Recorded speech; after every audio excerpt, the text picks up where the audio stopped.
استحکام پاکستان کے سینئر نائب صدر حلقہ NA 97 سے امیدوار ہمایوں اختر خان نے کہا ہے کہ یہاں کے عوام کو 8 فروری کے انتخابات کی صورت میں غلامی کی زنجیریں توڑنے کا بہترین موقع مل رہا ہے۔ اس علاقے میں 76 سالوں سے 2 خاندان سیاست کر رہے ہیں، لیکن ترقی اور عوام کے لیے بنیادی سہولتوں کا نام و نشان تک موجود نہیں۔ عوام نے ہمارا بڑی خوش دلی سے خیر مقدم کیا ہے۔ ہم علاقے اور عوام کی ترقی و خوشحالی کے لیے مشاورت کے ساتھ منصوبے دیں گے اور پھر خود کو احتساب کے لیے پیش کریں گے۔ عوام کو کامیابی کے لیے ہمارا ساتھ دینا ہوگا۔ ان خیالات کا اظہار انہوں نے میڈیا سے گفتگو اور انتخابی مہم کے سلسلہ میں مختلف مقامات پر کارنر میٹنگز سے خطاب کرتے ہوئے کیا۔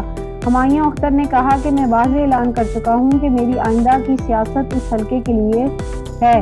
میں اپنے سیاسی تجربے کے ذریعے اس علاقے کی تنزلی اور ابتری کو ترقی اور خوشحالی میں بدلوں گا۔ ہمایوں اختر خان نے کہا کہ آنے والے وقت میں IPP ہی آزاد ممبران اسمبلی سے مل کر حکومت بنائے گی۔ کاہلو ہاؤس مامو کانجن میں پریس کانفرنس کے دوران انہوں نے کہا کہ سابقہ حکومت کا احساس اور صحت کارڈ پروگرام قابل تعریف تھا، جو سیاست کی نظر ہونے سے لاکھوں غریب اور مستحق گھرانے متاثر ہوئے۔ اقتدار میں آ کر یہ منصوبے شروع کریں گے۔ اس پروگرام کو تعاون کیا ہے شاہین گروپ آف پاکستان نے۔ دیکھتے رہیں اڑان نیوز۔